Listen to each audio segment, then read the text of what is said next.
नजरसानी के लिए मरकज की अर्जदाश्त, फैसले की खामियों को गिनवाया।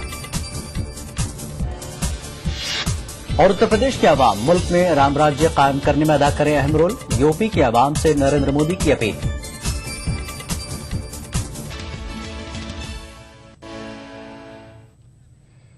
आदाब, खबरनामे के साथ मैं हूं सैयद अहमद जिलानी। सबसे पहले बात अमरीकी हठधर्मी की।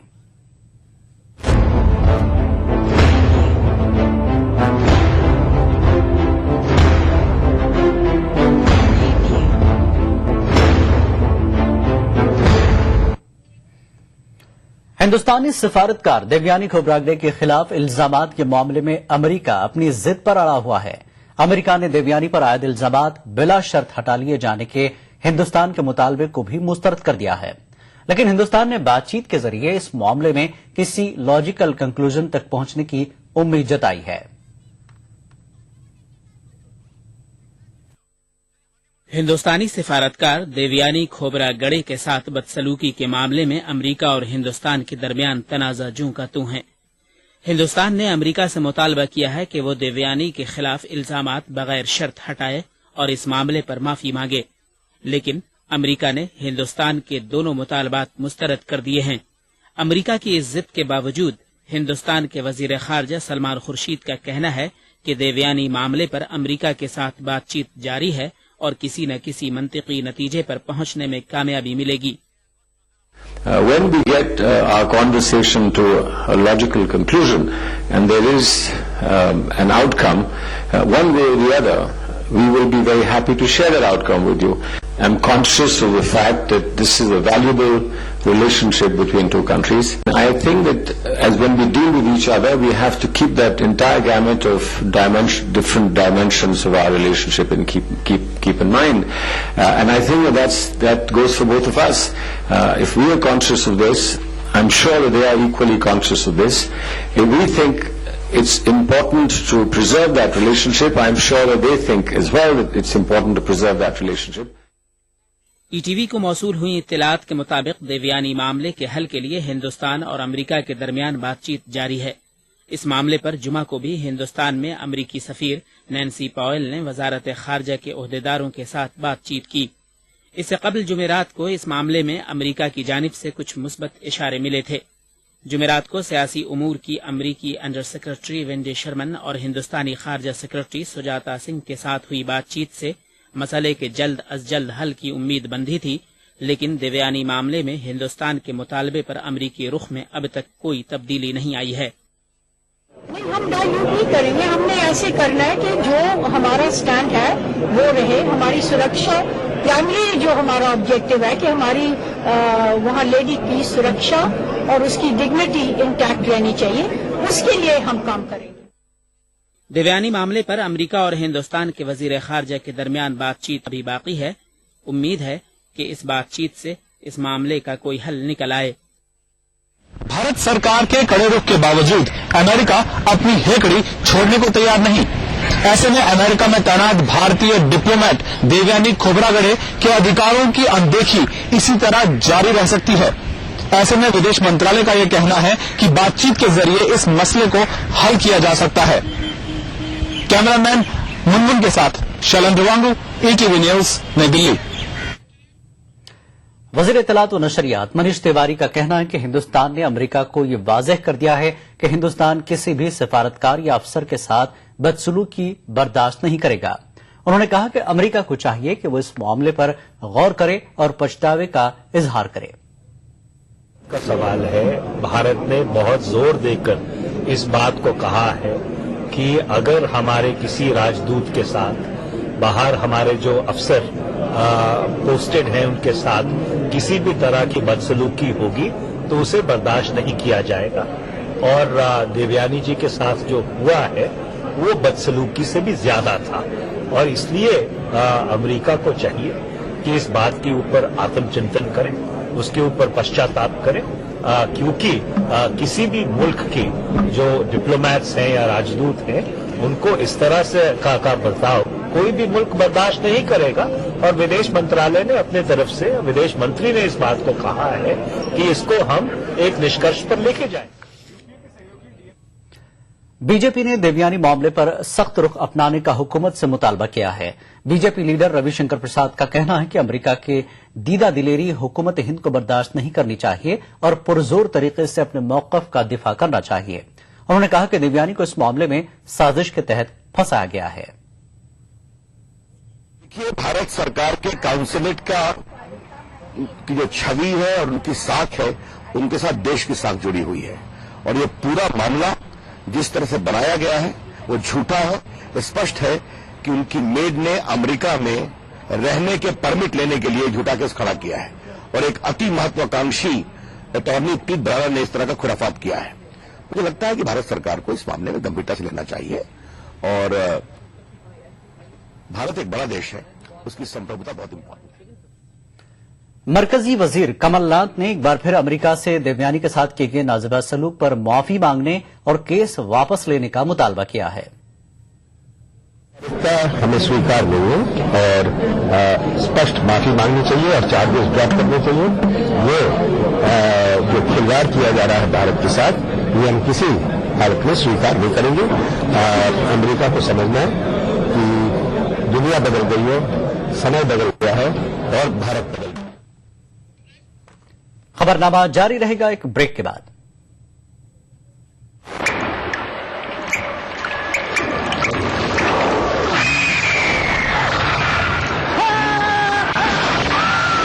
अगर सीमेंट जंग रोधक न हो तो जानलेवा हो सकता है। Shri ultra red oxide, Bharat का एकमात्र जंग रोधक सीमेंट। जोड़ों का दर्द और मांसपेशियों में कमजोरी, ये सब है तो नूरानी तेल भी तो है। ढक्कन पर नैनी का मशहूर और इक्को ट्रेडमार्क देखकर ही खरीदो। वाह से वाह, क्या बात है। ये सारे घर EMI प्रूफ हैं। EMI प्रूफ का मतलब EMI के बाद जब घर आपका हो जाता है तब भी घर रहेगा मजबूत, नए जैसा। और घरों को EMI प्रूफ बनाने के लिए हम जैसे इंजीनियर्स को चाहिए ताकत। UltraTech cement, the engineers choice, क्योंकि इस सीमेंट में जान है।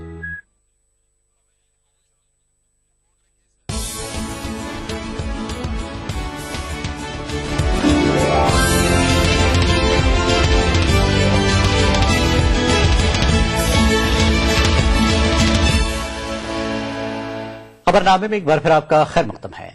महाराष्ट्र हुकूमत ने आदर्श सोसाइटी घोटाले के लिए कायम करदा अदालती जांच कमीशन की रिपोर्ट को मुस्तरद कर दिया है। कमीशन की रिपोर्ट आज रियासती असेंबली में पेश की जानी थी। रिपोर्ट में वाज़ेह किया गया है कि घोटाले में महाराष्ट्र के 3 साबिक वज़राए आला अशोक चौहान, विलासराव देशमुख और सुशील कुमार शिंदे समेत दीगर कई लीडरों की मिलीभगत है। आदर्श सोसाइटी घोटाले की वजह से अशोक चौहान को वजीर आला के ओहदे से दस्तबरदार होना पड़ा था। अशोक चौहान के खिलाफ सीबीआई ने चार्जशीट भी दाखिल की थी, लेकिन रियासत के गवर्नर ने एजेंसी को अशोक चौहान के खिलाफ कार्रवाई की इजाजत नहीं दी। वजीर आला पृथ्वीराज चौहान के मुताबिक काबीना ने अवामी मफाद के चलते कमीशन की रिपोर्ट को मुस्तरद किया है, जबकि बीजेपी ने कांग्रेस एनसीपी हुकूमत पर मामले के मुलजमीन को बचाने का इल्जाम लगाया है।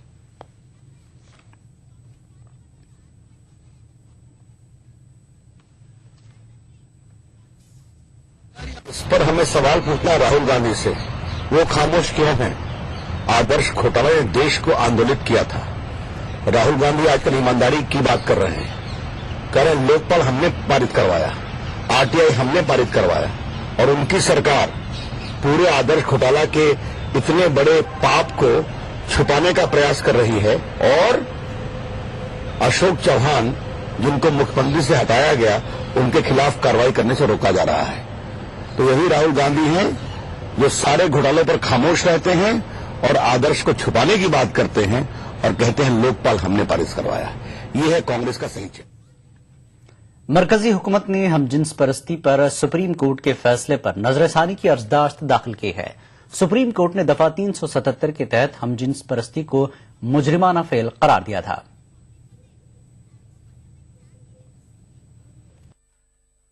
दिसंबर को सुप्रीम कोर्ट ने दिल्ली हाई कोर्ट के फैसले को खारिज करते हुए हमजिन्स परस्ती को मुजरिमाना फेल करार दिया था।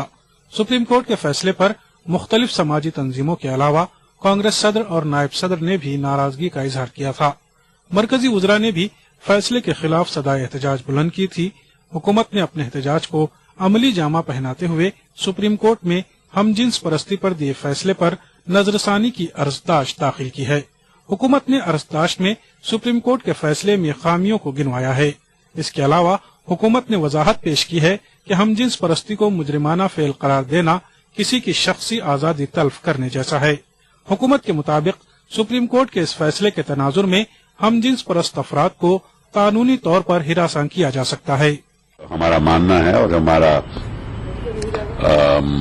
अपेक्षा रहेगी कि सुप्रीम कोर्ट उस पर रिव्यू पिटीशन की सुनवाई होगी और वो तो अब सुप्रीम कोर्ट के ऊपर निर्भर है, लेकिन हमने अपनी राय सुप्रीम कोर्ट पे सामने रखी है। सुप्रीम कोर्ट के सीनियर वकील आनंद ग्रोवर के मुताबिक भी सुप्रीम कोर्ट के फैसले में कई खामियां हैं जिस पर गौर किया जाना जरूरी है।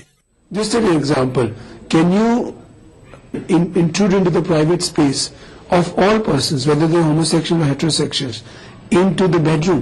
That was our argument, that Article 21 actually doesn't allow it. That argument is not dealt with at all, which is a serious error according to us. I'm just giving you one example. There are a host of other examples. वाज़ेह है, BJP ने supreme court के फैसले की हिमायत करते हुए हम jeans परस्ती को गैर फितरी अमल करार दिया है। बीजेपी ने दफा 377 में तरमीम के मरकजी हुकूमत के किसी भी फैसले की हिमायत नहीं करने का ऐलान किया है। Bureau report, ETV news. BJP के वजारत उज़्मा के उम्मीदवार नरेंद्र मोदी हालिया कई रैलियों में राम मंदिर के मौजू पर बयानबाजी से परहेज करते नजर आए, लेकिन आज यूपी के शहर वाराणसी में मोदी अपने रंग में नजर आए। रैली से खिताब करते हुए मोदी ने ढके छुपे अंदाज में कहा कि उत्तर प्रदेश की अवाम बीजेपी को इख्तियार में लाकर मुल्क में राम राज्य कायम कर सकते हैं। वाराणसी में नरेंद्र मोदी ने एक बड़ी रैली से खिताब किया। रैली में बीजेपी के वजारत उज़्मा के उम्मीदवार ने यूपी के अवाम से मुल्क में राम राज्य कायम करने में बीजेपी की मदद करने की अपील की। मोदी ने कहा कि यूपी में 80 लोकसभा नशिस्तें हैं जो कि दिल्ली की गद्दी बीजेपी को दिलाने में अहम रोल अदा कर सकती हैं। राम राज्य बनने के लिए जिस प्रकार की जन सामान्य की शक्ति चाहिए, जन सामान्य के संस्कार चाहिए, जन सामान्य की परंपरा चाहिए, ये सब कुछ उत्तर प्रदेश के हर जन जन में है। इस मौके पर नरेंद्र मोदी ने अवाम को एतमाद में लेने की भरपूर कोशिश की। मोदी ने कहा कि वो सिर्फ वादे नहीं करते बल्कि वादों को वफा करना भी जानते हैं। हम खोखले वादे करने वाले लोग नहीं हैं। और उत्तर प्रदेश के मेरे भाइयों बहनों, मैं आपको विश्वास दिलाने आया हूं, हम वादे नहीं इरादे लेकर के आए हैं, इरादे लेकर के आए।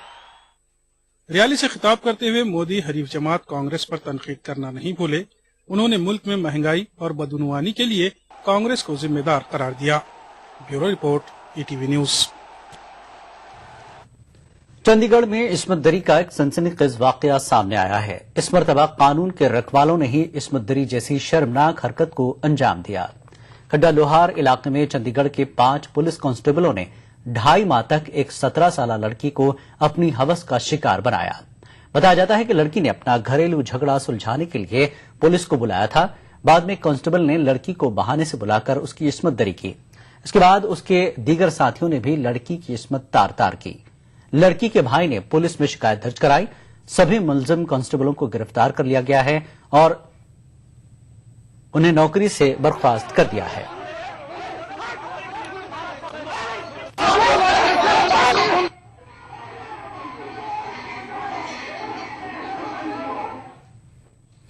आम आदमी पार्टी लीडर मनीष सिसोदिया ने कहा है कि अब तक के सर्वे और रिपोर्ट के रुझान से साफ जाहिर है कि आवाम की ख्वाहिश है कि आम आदमी पार्टी ही दिल्ली में सरकार बनाए।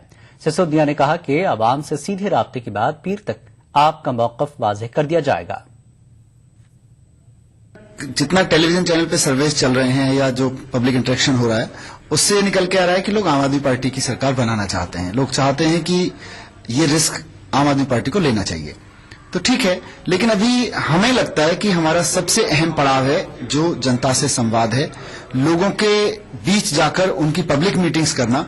वो हमारा आज शाम से शुरू हो रहा है। फ्राइडे, सैटरडे, संडे बहुत सारी मीटिंग्स होनी है और इन मीटिंग्स से जो निकल के आएगा उसके आधार पे आखिरी फैसला हम सोमवार सुबह तक कर लेंगे। दिल्ली कांग्रेस के सदर अरविंद सिंह लवली ने आम आदमी पार्टी पर इल्जाम लगाया कि उसकी नीयत साफ नहीं है और वो अपनी जिम्मेदारी से भाग रही है।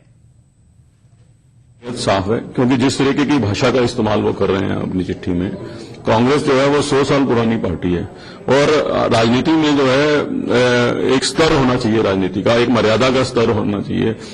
जितना मर्जी कोई किसी का धूर में हो, जिस तरीके की भाषा का वो इस्तेमाल कर रहे हैं उससे उनको बचना चाहिए। और मुझे लगता है कि वो इस तरीके की भाषा का इस्तेमाल भी इसीलिए कर रहे हैं कि वो इस जिम्मेवारी से भागना चाहते हैं। उनको लगता है कि हम ऐसी भाषा का इस्तेमाल करेंगे तो कांग्रेस अपना समर्थन वापस ले लेगी। उनकी नीयत में खोट है।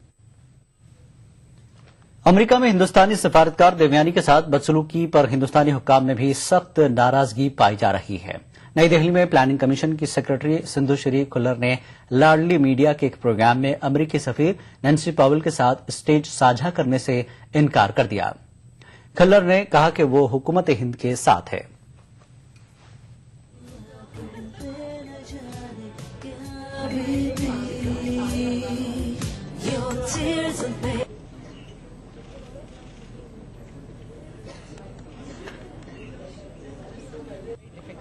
Not right. You have taken a stand. I'm government. I'm with the government. Muzaffarnagar फसाद के 100 दिन पूरे हो चुके हैं। उत्तर प्रदेश की अखिलेश हुकूमत और उत्तर प्रदेश की इंतजामिया अपनी पीठ थपथपा रही है। उनका दावा है कि मुतासरीन की भरपूर मदद की जा रही है और 43 करोड़ 50 लाख रुपए मुआवजा दिया जा चुका है। लेकिन ये मुआवजा कहां गया, किसे दिया गया, ये सवाल तब उठता है जब हम इन कैंपों के पनाहगुजीनों से मिलते हैं। आज भी ये पनाहगुजीन किस्मपुरसे की आलम में जिंदगी गुजार रहे हैं। हमारे नुमाइंदे बेनेश पवार ने हुकूमत और इंतजामिया के दावों की बुनियाद पर जायजा लिया तो हकीकत कुछ और ही है। दंगों को 100 दिन पूरे हो चुके हैं, लेकिन आज भी यहाँ के लोग दंगे के दंश को झेल रहे हैं। बात अगर सरकार की करें तो सरकार ने लगभग 44 करोड़ रुपए मुआवजा इनको अभी तक दिया है, लेकिन और अन्य यहाँ पर सुविधाएं देने की भी बात जिला प्रशासन कह रहा है, लेकिन जमीनी हकीकत की बात करें तो कुछ और ही है। हमारे साथ मौजूद है यहाँ राहत शिविर कैंप में जो लोई में रह रहे हैं वो लोग मौजूद हैं। उनसे आगे जानते हैं कि किस तरह की स्थिति है और किस तरह का दर्द और किस तरह की ठंड से वो इस समय रात काट रहे हैं शिविर में। आपसे जानना चाहेंगे, आपका नाम? मेरा नाम मोहम्मद जहीर है जी। मोहम्मद जहीर, ये बताइए कि किस तरह की स्थिति है यहाँ? क्या तुम्हें अभी जिला प्रशासन की तरफ से कुछ सहायता मिली? जी 2-4 दिन से जिला प्रशासन की तरफ से जैसे कंबल वगैरह है, उससे ठंड नहीं रुकती है तो कंबल वगैरह बांट रहे, बहुत हल्के कंबल है। तो और ठंड से हर बच्चे बीमारी हो रहे हैं, बीमार भी हो रहे हैं और उससे ठंड नहीं रुक रही है। ठंड से सबसे ज्यादा परेशानी ठंड से है। और फिलहाल जैसे मेरी खुद की स्थिति है कि परिवार से अलग रह रहा हूँ, मेरा मुआवजे में नाम नहीं है और उसके बाद 12 सदस्य है मेरे परिवार में, उसके बाद में लिस्ट से मेरा नाम हटा दिया गया। बिल्कुल, यानी कि लगभग 44 करोड़ रुपए मुआवजा दिया तो जा चुका है, लेकिन ज्यादातर लोग ऐसे यहाँ मौजूद हैं जिनको अभी भी मुआवजा नहीं मिला है। आपका नाम? मेरा नाम जहूर हसन है, फोगाने का मैं रहने वाला हूँ। क्या समस्या है आपको? समस्या ये है जी, एक तो जो है हर चीज की परेशानी है, न हमारे जो छत है सर के ऊपर और नहीं जो है प्रशासन की तरफ से कोई हमें अभी 2-3 दिन के अंदर अंदर तो जो है कंबल भी मिल रहे हैं, बच्चों के गर्म कपड़े भी मिल रहे हैं। 8 आदमियों का परिवार है मेरा, न मेरा जो है मुआवजे में नाम है और जो है बस हर चीज की दिक्कत ही बन रही है। बिल्कुल दिक्कतें ज्यादा हैं, लोग फिर भी मजबूरी में यहाँ रह रहे हैं क्योंकि अब उनको अपनी जान का खतरा है। आप बताइए क्या समस्याएं हैं और क्या अभी तक जिस प्रकार से जिला प्रशासन दावे कर रहा है आप लोगों को मदद करने का, क्या वाकई मदद मिली है? नहीं जी, बिल्कुल नहीं मिले। मेरा नाम मोहम्मद जाहिद है और उन्हें भी लोग का प्रशासन ने बिल्कुल नहीं उठाया। जो हमारे आगे है तबल गिंडा सोता काटा, प्रशासन तो बिल्कुल अंधी हो रही जी, कुछ नहीं करी प्रशासन तो। यहाँ शिविर में किस तरह रह रहे हैं? यहाँ शिविर में झुग्गी में आग बाल बाल कर रात काट रही जी। हम हमारे जी से हमारे से पूछ कर देखो, वो तो कोठी में रहे, उसे क्या जो वो 5 लाख रुपए उन्हें दिए, हम उसे 10 लाख रुपए देवा जो हमारे की डालो झुग्गी में बैठ कर दिन रात काटता है। वो सब चले जाएंगे तो हम कहाँ जाए? हमारे पास कुछ भी नहीं है, पैसे मिल गए अपना काम करेंगे जहाँ इन्होंने देना, हम कहाँ जाए? चल में तो 1 कमरे की भी जमीन नहीं खरीद सकते हम लोग, इतनी महंगी है वहाँ जमीन। तो कुछ शिविर में पड़े, ठंड लगती है, दवाई काम नहीं करती, दवाई पवाई चाय ते ले ला, दूध नहीं मिले, कुछ नहीं मिले। हम बहुत तंग है जी। ये दर्द है जो लोगों की जुबान पर सामने आ रहा है। यानी कि बात करें 100 दिन बीतने के बाद भी स्थिति ज्यों की त्यों है। लोग अपने घर को छोड़ने को मजबूर हुए, आज शिविर में रह रहे हैं, लेकिन शिविर में रहने को जिस प्रकार से वो रात काट रहे हैं, उस रात को देखकर नहीं लगता कि आखिर कोई व्यक्ति इस तरह से रात काट सकता होगा। साफ तौर पर कहना है कि कोठियों में रहकर रहना बेहद आसान है, लेकिन उनकी तरह कोठी से निकलकर अगर कोई यहाँ रहे तो मुआवजे के नाम पर मिलने वाली 5 लाख की रकम के बजाय ये 10 लाख उनको दे सकते हैं। Vinesh Panwar, ETV news, Muzaffarnagar. खबरनामा जारी रहेगा एक और ब्रेक के बाद। क्या आप अपने चेहरे पर कील मुहासों के दाग, धब्बों, झाइयों से परेशान हैं? तो इनसे छुटकारा पाने का एकमात्र समाधान मेलाज स्किन क्रीम, एली फार्मास्यूटिकल्स द्वारा निर्मित। आपदा के बाद पुनर्निर्माण के लिए वचनबद्ध है उत्तराखंड सरकार। प्री फैब्रिकेटेड घर देकर सरकार ने पीड़ितों को दिया आशियाना। 2 लाख के मुआवजे की अतिरिक्त राशि को बढ़ाकर किया 7 लाख। तबाह हुई फसलों से निराश किसानों का सरकार ने थामा हाथ। उचित मुआवजा मिलने से किसानों के चेहरे पर लौटी मुस्कान। आपदा में हमारी सारी फसल बर्बाद हो गई थी, लेकिन राज्य सरकार ने हमें उसका मुआवजा दिया, जिसके लिए हम राज्य सरकार का धन्यवाद देते हैं। 1 जून 2013 से 31 मार्च 2014 तक प्रभावित परिवारों के विद्युत बिल और जलकर को सरकार ने किया माफ। राज्य सरकार ने जो निर्णय लिया है अपने बिजली और पानी का बिल माफ करने के लिए, उसके लिए बहुत बहुत धन्यवाद। आपदा से क्षतिग्रस्त 2420 मार्गों में से 2402 मार्गों को खोल दिया गया। खुशहाल उत्तराखंड का पुनर्निर्माण संकल्प है हमारा।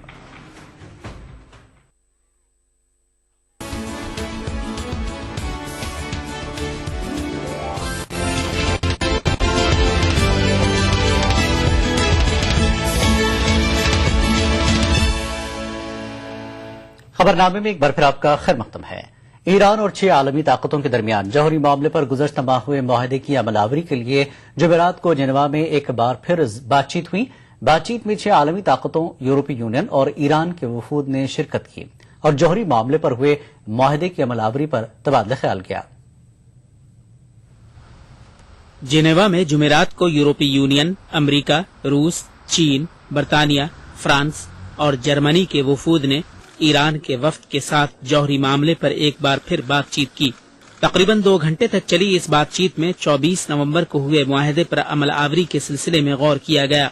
जेनेवा की ये मीटिंग दरअसल वियना में ईरानी जौहरी मामले पर 9 दिसंबर को शुरू हुए मुज़ाकरात में कोई मुस्बत पेशरफ्त न होने के पेश नजर हुई है। दरअसल ईरान ने वियना में आलमी ताकतों के नुमाइंदों के साथ 9 दिसंबर को शुरू हुई बातचीत से दरमियान में ही अलहदगी इख्तियार कर ली। ईरान के मुताबिक उसने ऐसा इसलिए किया है कि एक तरफ अमेरिका ईरान पर से कुछ तहदीदात हटाने पर राजी तो हुआ, लेकिन दूसरी जानिब उसने नए सिरे से कुछ ईरानी कंपनियों और अफराद को ब्लैकलिस्ट करना शुरू कर दिया। ईरान के मुताबिक ऐसी सूरत में नवंबर में हुए मुआहदे पर अमल आवरी पर गौर करना उसकी मजबूरी है।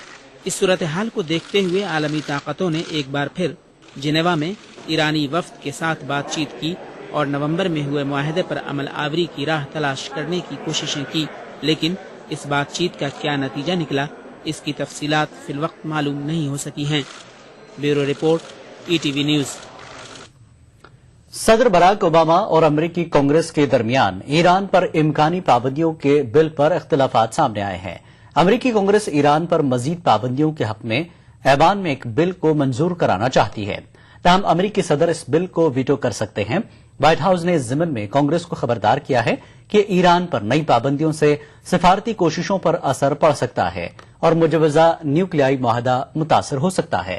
सेनेट के मुताबिक अगर ईरान गुज़श्ता माह हुए अबूरी मुआहदे की खिलाफ वर्जी करता है या भरे हतमी मुआहदा नहीं होता है तो तेहरान पर ताज़ा पाबंदियां आयद की जाएंगी।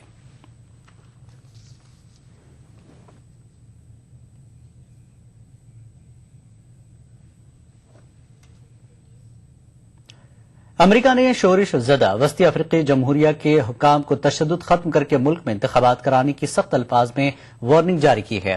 ये वार्निंग अक़वाम मुत्तहिदा में अमेरिकी सफीर ने अफ्रीकी मुल्क के अपने एक रोजा दौरे में सदर माइकल जोटोरिया से मुलाकात के दौरान दी। ख्याल रहे कि वस्ती अफ्रीकी जमहूरिया में गुज़श्ता दिनों हुए तशद्दुद में सिर्फ दारुल हुकूमत बांगोई में कम से कम 500 लोग हलाक हो गए थे।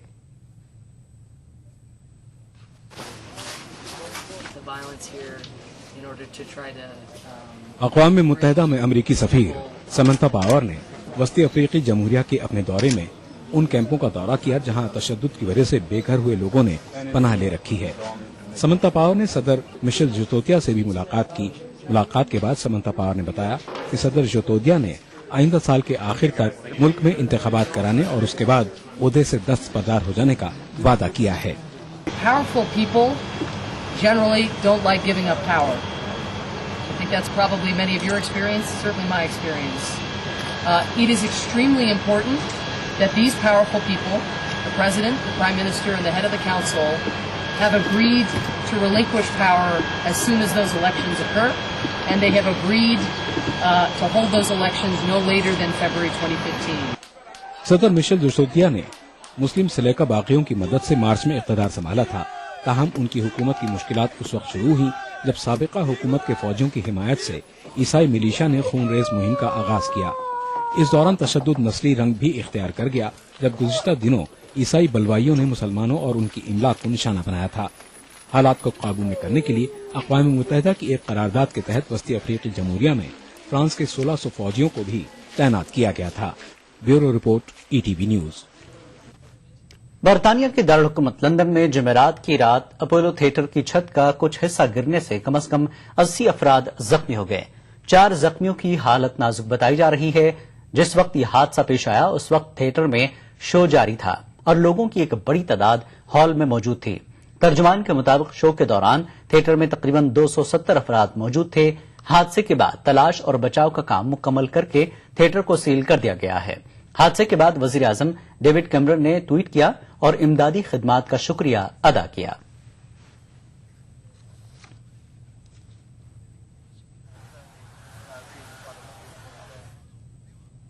और पेश है तिरछी नजर।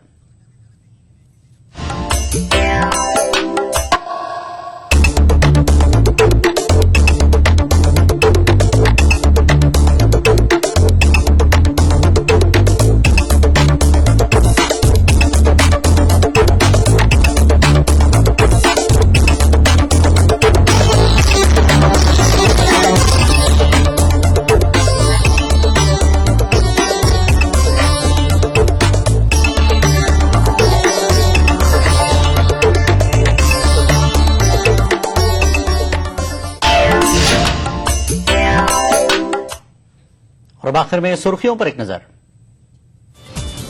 देवयानी मामले पर अमेरिका की हठधर्मी बरकरार, हुकूमत हिंद ने दोहराया मुआफी का मुतालबा।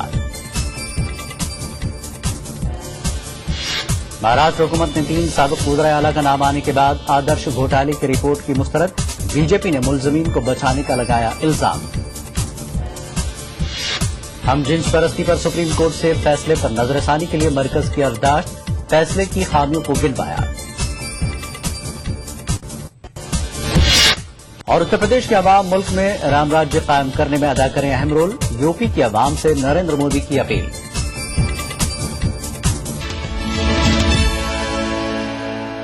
खबरनामे में फिलहाल इतना ही। आदाब।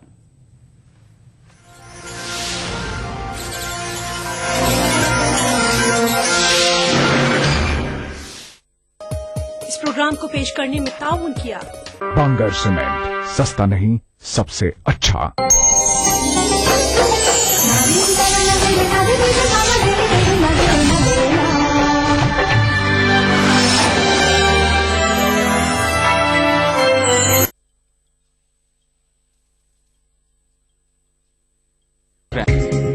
ETV उर्दू पर अगला प्रोग्राम।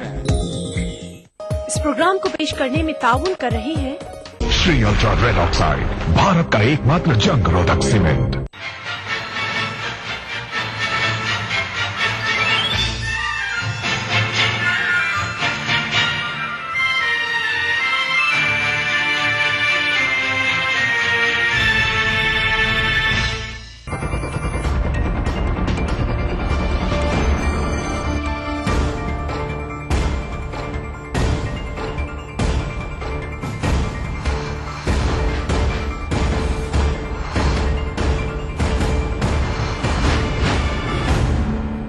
नमस्कार, मैं हूं हरिशंकर व्यास। सेंट्रल हॉल में आपका स्वागत है। लाख टके का सवाल है कि दिल्ली में अरविंद केजरीवाल इतना वक्त क्यों ले रहे हैं। जनता की राय जानने